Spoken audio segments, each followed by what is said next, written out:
And do real writers talk about writer's block, or is that just something that non-writers talk about? Good question. Real. It's real. I think we all struggle. In fact, some of the funniest tweets and Facebook posts from writers are often about things like, I feel this sudden urge to clean my house, or right. Yes. My entire bookshelf. I've now cleaned my oven 3 times, and I have a deadline tonight. Everyone, it's such a pleasure and privilege to be able to talk to you today. My name's Georgia Mason. I'm director of the Campbell Centre for the Study of Animal Welfare, and I'm really interested in how we communicate complex topics to a receptive and sometimes challenging lay audience, which is why I was so excited to speak to you today. I wonder if you could introduce yourself each in turn, maybe in alphabetical order. I'm Appoorva Mandavilli. I'm a science and global health reporter at the New York Times. And for the past couple of years, I've been writing mainly about the coronavirus. I can't believe it's been a couple of years now. Wow. I can't believe you can say that. My name is Arielle Duhaime-Ross. I am a science journalist. I currently work for Vice. I host the podcast Vice News Reports, which is a weekly podcast, largely about general news, but my specialty is science. I am also a University of Guelph grad. I studied zoology for my undergrad, so I am from Canada, currently living in New York City, and my pronouns are she and they.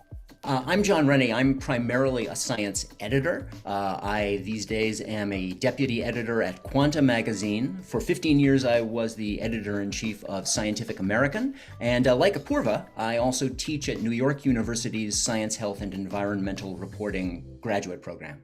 Deadlines. What advice would you give to young writers on how to manage a deadline as it's weeks away, days away, hours away? Yeah, I think I'm walking proof that you will write to the deadline, whatever it is. If you have 3 weeks, you will take 3 weeks. And if you have 3 hours, you will take 3 hours. And in my case, sometimes it's 15 minutes. So it just depends how much time you have. And I personally find it helpful to have a 15-minute or a 3-hour deadline, because it just does not allow me the luxury to think too long about how I want to phrase things, or what else should I say, or it takes away the ego out of the equation completely, and any attachment you may have to making your writing pretty. You become much more about, how do I get this message across very clearly, which is really the ultimate purpose of the piece. So I think it's very clarifying and helpful to have a tight deadline. And the advice I would give to young writers is to get that kind of deadline writing experience, because it is like riding a bicycle. And I say that as somebody who doesn't actually know how to ride a bicycle, but it's kind of like that, I hear.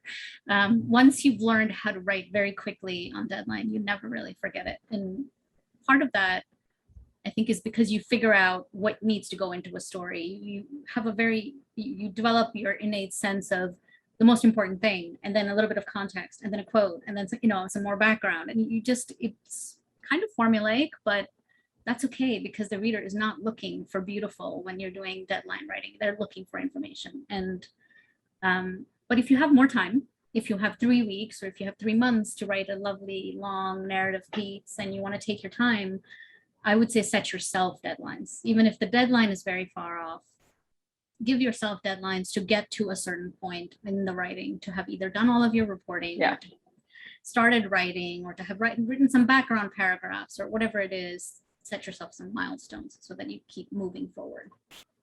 Yeah. Appoorva, this is very clarifying for me, because I hate deadline writing. It is absolutely something, like writing news hits. I've done it. I think they're very valuable. I think it's great. Every writer should have to do that at some point, every journalist. And I have no desire to ever do that ever again. I do not miss the feeling of my fingers shaking on a keyboard with an editor breathing down my neck to get some piece of news out. I do not miss that. That's good information. And while right. Yeah, no, it's just not something that I enjoy. But I very much think that it taught me so much. I think it's really, really valuable. And the way that I make sure that I hit my deadlines is something that I was taught very early on, which is that write a shitty first draft. Like that is just put it on the page, write something terrible. Your first draft will be terrible. Acknowledge that it will be terrible. Have the goal of writing something awful. And then from there, you can write something good. If you don't have anything on the page, you have nothing to work with. And so the idea of writer's block, I actually, yes, I think we all procrastinate. We all, but at some point you have to put something down on the page, and it is okay if it is bad. It's also, you know, I think it's valuable to remind yourself that you have, especially in my case, I have a team of people. You know, we do group listens where the entire podcasting department will listen to a specific episode and then give notes. And so I know that my team wants me to succeed. Everybody, we all want to succeed together. And so being able to realize, like, you know, they will save you from doing something really, truly awful. So just get something on the page. Just start. That's my biggest piece of advice. Yeah, and I'll just say that sort of from the editor's perspective on a lot of that. I mean, obviously you have to figure out how you handle things like handling assignments and getting them done on time and figuring out what the different kinds of emotional roadblocks there may be for you about hitting different kinds of deadlines along the way. But I think I mean, from my standpoint, it's less about a matter of managing deadlines. I think in some cases it's useful to instead think of it in terms of managing the promises that you're making and the communication that you're making during the process of all of these things. Because my standpoint is, if I'm expecting, you know, if I've assigned a story, I'm expecting that story to come in some, I hope, decent form at a certain time, and that it's going to roughly match the parameters of what I had assigned it to. I'm not expecting it to be perfect in any ways. I just want it to sort of be something, you know, roughly fill the space of the kind of job I was hoping to. Right. And to clarify, do not send your shitty first draft to your editor. Do not do that. Yeah. Like I really want to make that clear. Like, this is a saying that I say, but I would never send that to anyone. Yeah. But I think that is an extremely useful thing, and it is a great way to be able to get yourself over the hump of having a blank page and getting facts on the page. Terrible things can be edited into magical prose. A blank page can be transformed into nothing at all. But so that's the thing, is from my standpoint, if you're having problems with deadlines, what I first of all is give me a reasonable understanding of like what you're going to do, and keep the promise that you made to me about what you are going to try to do to the best of your ability. But also, if you're having problems with this along the way as you're approaching your deadline, and especially if there are not you problems that you're running into, if there are things of like, oh, the people I'm interviewing are suddenly not available, or there are other kinds of complications, tell me about this. As the editor, I want to know about that, because if there's any chance that the thing that you've promised me is not going to come in on time, I need to have something else ready to drop in instead. That's a big problem for me. And I try to, you know, factor into things. I expect people to have problems finishing stories. I expect stories to come in rough shape and to need more help along the way. That's fine. You're not disappointing me if what you've, you know, is not immediately ready for the Pulitzer Prize as it shows up in my mailbox. You know, what I am going to get annoyed at is something where people, I feel like that I'm being thwarted in being able to answer to the responsibilities that I've got, because now suddenly I expected a story and there is no story at all, and I've had no warning or no timely warning that was going to be the case. Yeah, be as communicative as you possibly can with your editor about obstacles.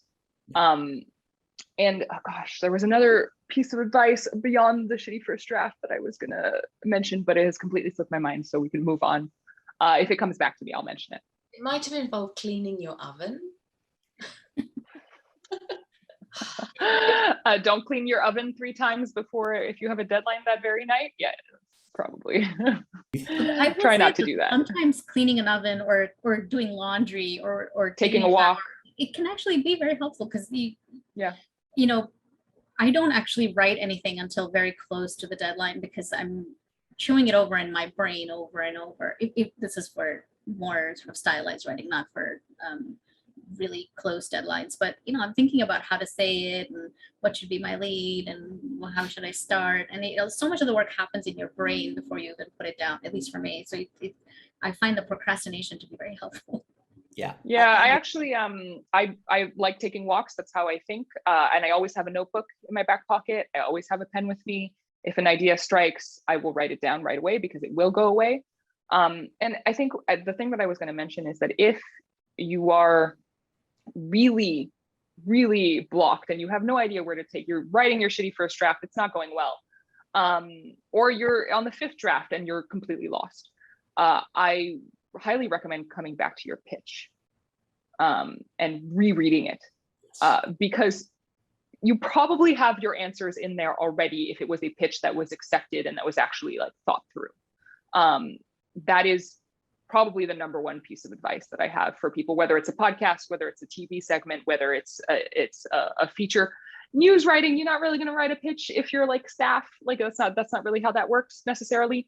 But for anything else, I think coming back to your pitch can be really, really valuable.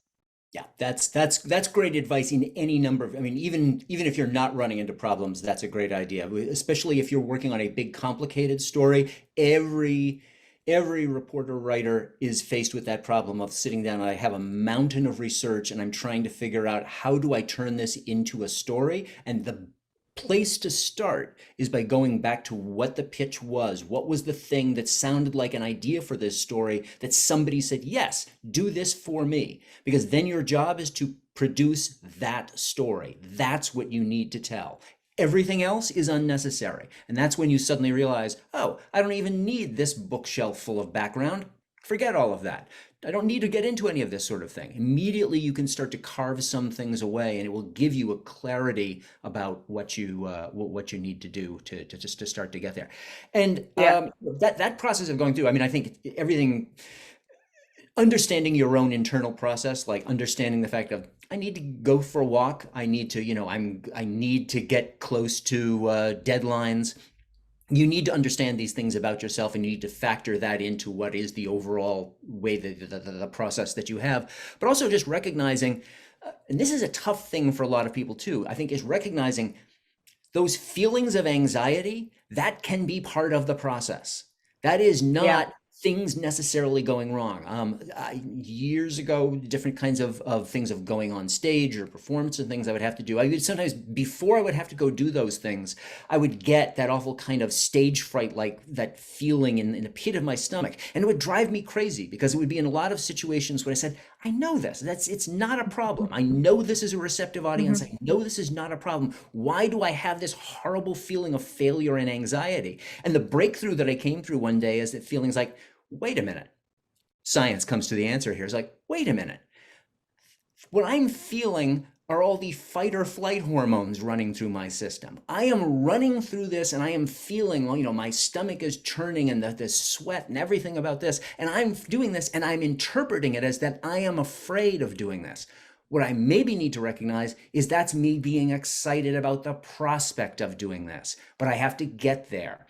And I think if you start to look at that and have that kind of anxiety, and when you get that, to recognize that that isn't a sign that you are a failure, that is a sign that you are getting ready to go do this, and coming to relax about that is one of those things that can start to ease you over the hump of different kinds of writer's block and anxiety that stops people from doing anything. And just going back to what you were both saying, it's just start putting words down on a page. I've done that. I've fooled myself on countless stories by outlining, and I use outlines a lot, but I would fool myself into writing things by saying, I'm just going to start to outline. And I would just start to do sketchy little outlines, and I would do it by hand, and I would start to do handlines. But each time, each entry started to get a little bit longer. And soon entries weren't really like outline statements. They were full sentences and paragraphs.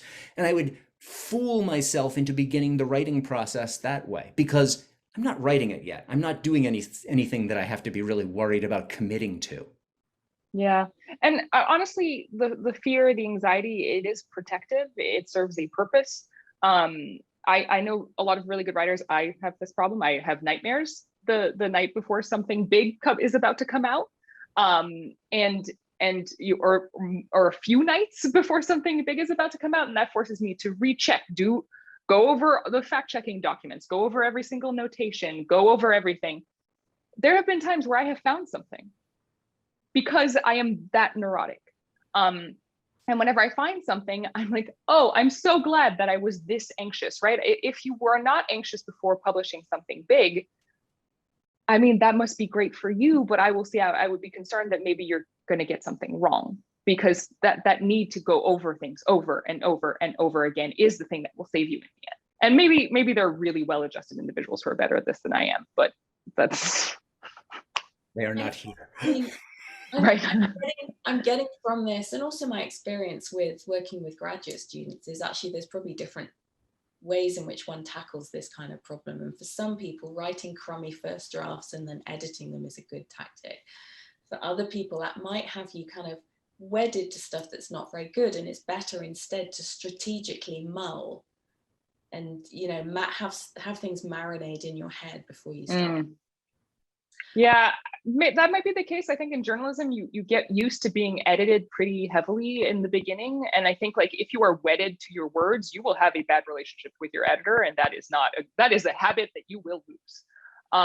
So like, yeah, I welcome editing. I think it's really great. So that might be the case, but I think as a journalist, it takes, hopefully most people lose that. Yeah. But I do agree that different people do it differently, and some people write outlines. I've never done outlines unless an editor demands it. But and you know, I am one of the mullers. I take forever in my head, and then out it's close to what it's actually going to be. Of course, I still edit it and revise it, but it's not going to be completely different than what I arrived at in my brain. And one other piece of advice, actually, I want to offer to science writers, especially when they start out. I think when you have a lot of data or information, I've seen writers who have worked for me do this a lot, which is put everything they have learned into this document and then try to build a story from that, which is overwhelming and does not work. So instead, what I recommend is figuring out what the story is and not actually putting the numbers in. So, you know, just have a lot of TK. This happened in TK, and then they came to this place in TK, and so that you're just focusing on the bones of the story and not fixating on all the specifics. And you can go back and fill in the specifics, and most of the time 90% of the things that you thought were going to need to be in the story won't even be when you write the outline or the skeleton of it. So Appoorva, do you want to explain what TK means? TK is a journalism short form for to come. It means like it's still something that has to be filled in. Yeah, and it's purposefully written TK as opposed to TC because it's supposed to be a typo. It's supposed to, you know, glare out at you when you're looking at a draft and say, like, this is obviously wrong. And that seems a great way to get over the hurdle of letting the details slow you down. Because it's the overall structure that's the most important thing. Yeah. Very cool. I'm going to take that one and use that for sure. I am looking at the time again. Do we have time to talk about blunders you've made, perhaps because you didn't do the checking that Arielle talked about, and also stories that you're just really proud of and are happy to have crafted and got out there? Should we wrap up on that? Sure. I mean, I can volunteer a blunder. It's not about fact checking, but it's something that I think about on a regular basis. And it is a mistake that I made when I was in grad school. I don't think it was in John Rennie's class because he did teach me. I think it was in an earlier class, but I wrote a story that was very personal about somebody's life experience. And that person, this was before it was published, but in order to write that story, I had to do a very, very personal interview with that individual. And they revealed a lot about themselves. They talked about something that had been really, really traumatic in their life. And I took that information. I said, this is great. This is a great interview. I patted myself on the back. I said, I did a good job. I went and wrote the story, submitted it to my professor. And then I got a phone call. And that person said, oh my God, are you going to put all of that in the story? I'm freaking out right now. And I was surprised. I was surprised because you're taught, an interview is on the record. You're not supposed, like, you can't really no take backsies, and I really thought that had been,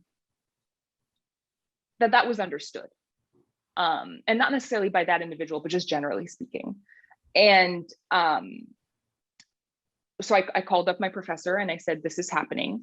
And they said, okay, have a conversation with them, talk to them again, really, really talk to them. And I think what was humbling and what I realized in that situation is that I have a lot of power as a journalist, like a lot of power.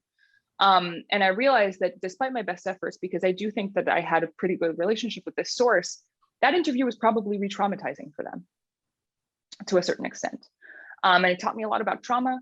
It taught me a lot about my responsibilities. And so what I ended up doing, because that person had not been used to had never been interviewed ever, and didn't necessarily understand the rules, didn't necessarily understand things, I took a step back and I said, okay, here's how this works. I want you to feel comfortable with what I publish, because I realized that, this wasn't a politician. This wasn't a person that had more power than I did. If I was going to write something that was very, very personal about them that they didn't want to have in the article, in this instance, like, it wasn't worth it. I would be punching down. And so I said, okay, here's what I think I need to tell my story in my head. And I went to them and we kind of negotiated, frankly. And we ended up finding common ground that was comfortable for them, that they felt good about having out into the public, and that was still allowed me to tell my story. I didn't need to go into that much detail about this terrible traumatic thing that had happened to them. It wasn't necessary to the story, it turns out. Mm-hmm. And so I was able to publish a story that we were both happy with. I still have a good relationship with this source. We still talk every once in a while. And it just taught me a lot about how to prepare a source who has never been interviewed before, especially when they are a person that I perceive as having less power than I do in that given instance, right? How do you talk to them? Saying, hey, by the way, before we do this interview, if there's anything that you want me to know, but you don't want in the story, you can say this is off the record. And then I will say, yes, okay, I agree, this is off the record. They're walking them through that process. What does this mean? Saying before a question, you don't have to answer this question, but I'm going to ask you. And then they know, okay, they have a right to consent to this, right? This is a two-way street. That was a really, really valuable lesson for me to learn. And I think that it is important for people to understand that they are dealing with people's lives, and their lives might change after a story gets published. And to always keep that in mind. I'll just add very quickly to that even if it's a person who is used to being interviewed, it's still helpful to figure out whether you're speaking about the same thing. Because I have a lot of confidential conversations and people use the terms off the record, background, deep background, all of those very differently. Oh, yeah. Very important to make sure that you're saying the same thing when you use those terms. Right, that's really interesting. So Appoorva, do you have a kind of egg on face moment that you'd be willing to share with students watching this video? Sure. It happened very early in my career. I was a daily reporter at a news site for scientists, and my editor was a very old school editor from The Guardian. He was in the UK, and I sent my story to the source. Did not expect that the source was going to make any corrections, and the source didn't. It was all fine from that front, but my editor was so furious with me for having sent the story that he killed the story anyway, and told me that I should be ashamed of myself. I shouldn't consider myself a journalist. I'm a communications person, which I think was unduly harsh because I was, 20 something and didn't really know what I was doing. But it did teach me to make sure that I know what my editor expects from me, because actually different publications are different on this. There are some publications that apparently don't care.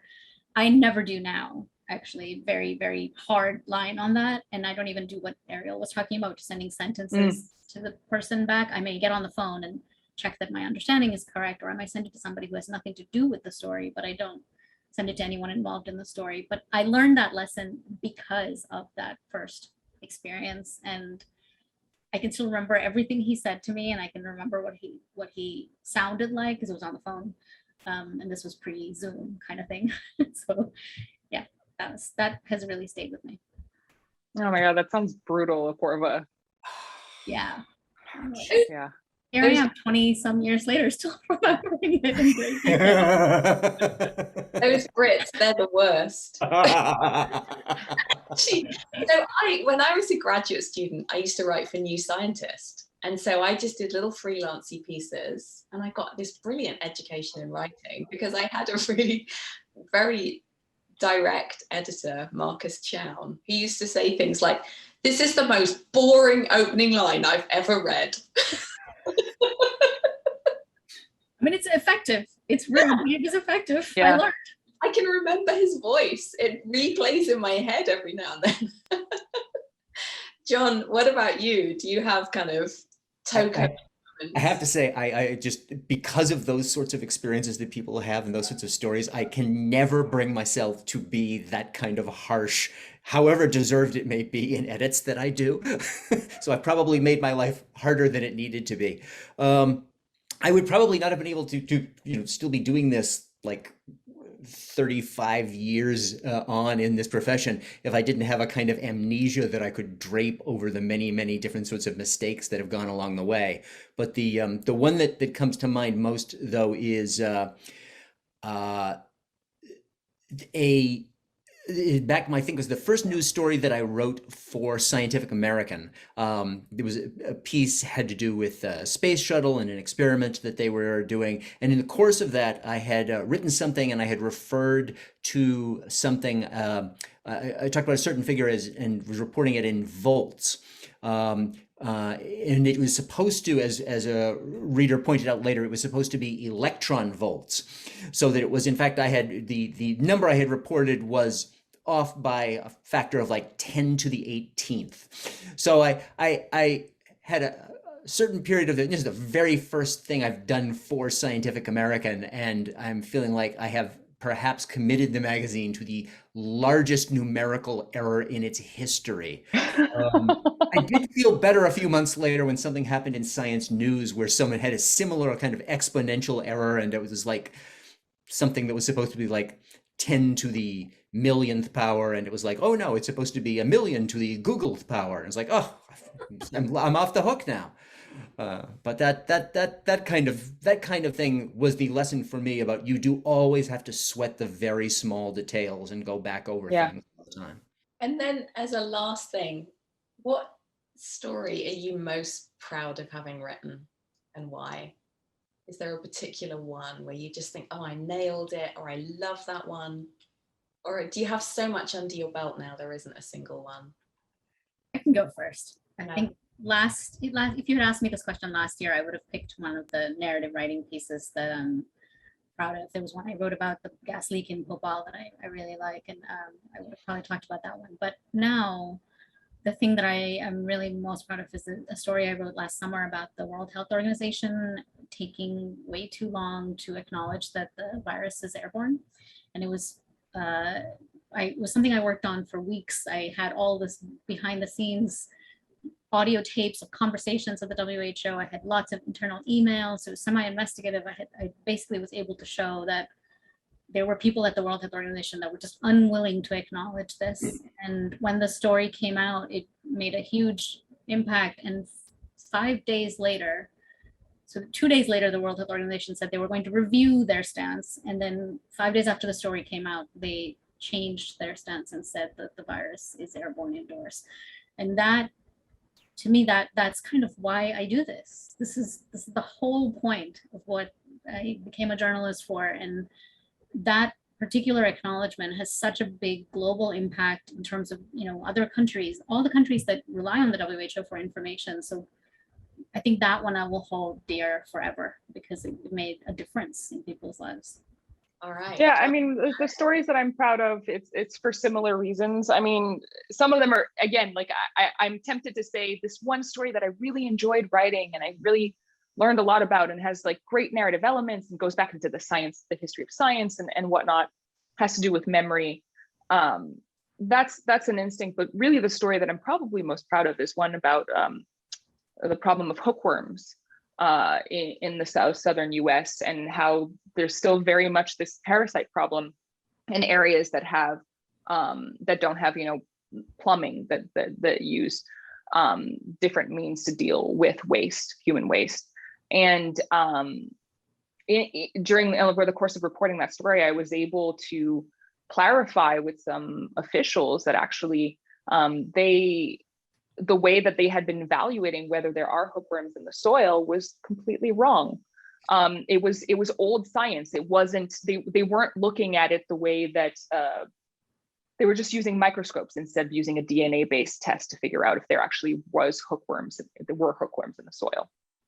And that is how they had disproved some research by some scientists in Texas.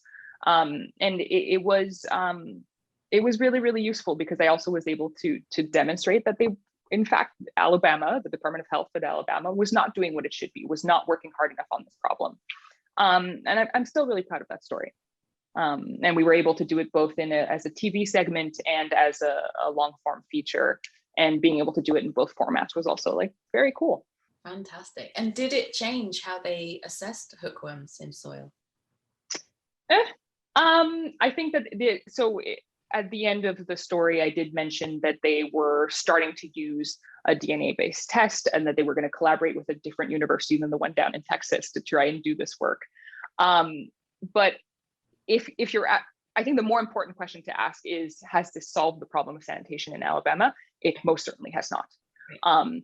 And so whether that is, you know, measuring the impact of a story like that, I think it gave advocates a tool to go back and say, you know, you're clearly not doing what you should be doing.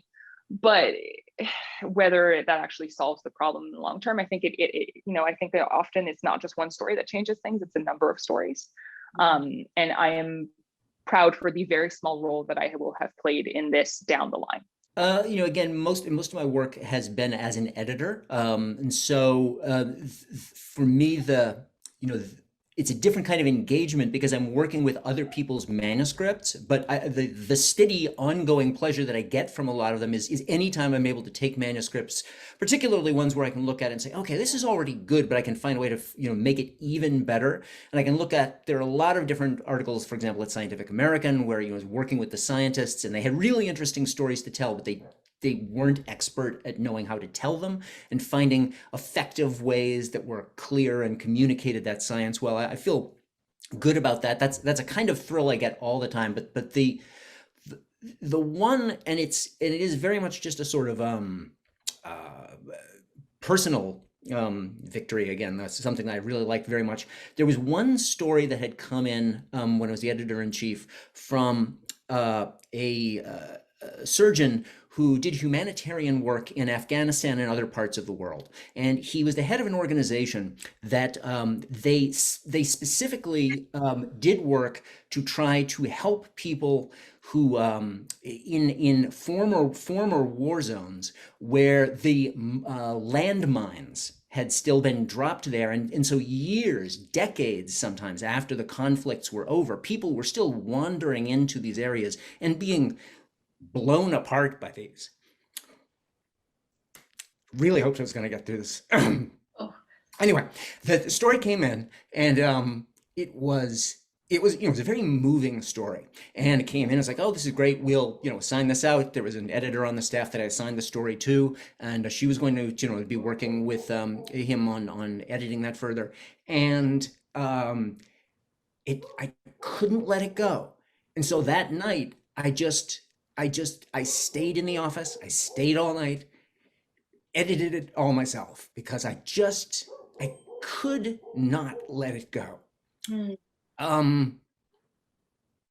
I you know, I cannot claim obviously in any way that it did not do anything to change the, you know, the horrible problem that landmines still are different places of the world. But it was the you know, I think the opportunity in the course of being able to try to be something like a science journalist, for being involved in some kinds of stories like this, to be able to, in some small way, engage with it and help other people understand it, that's real privilege.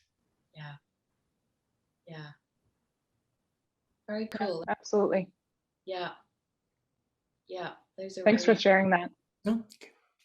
yeah. Yeah.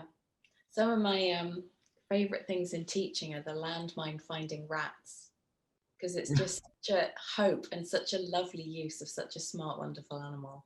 Have you seen the giant palm rats? They're just, yeah, they sort out a disastrous problem. Yeah. All right, so let's wrap it up there. Arielle, you've got to go. I'm sure you're all exhausted, hungry, thirsty. All right, enjoy the rest of your days. All right, thanks very much. Nice to see you Thank both. you. Appoorva, Arielle. Thank you. Great fun. Thank you Thank so you. much. Love you. Bye. Bye. Take care, everyone. Bye.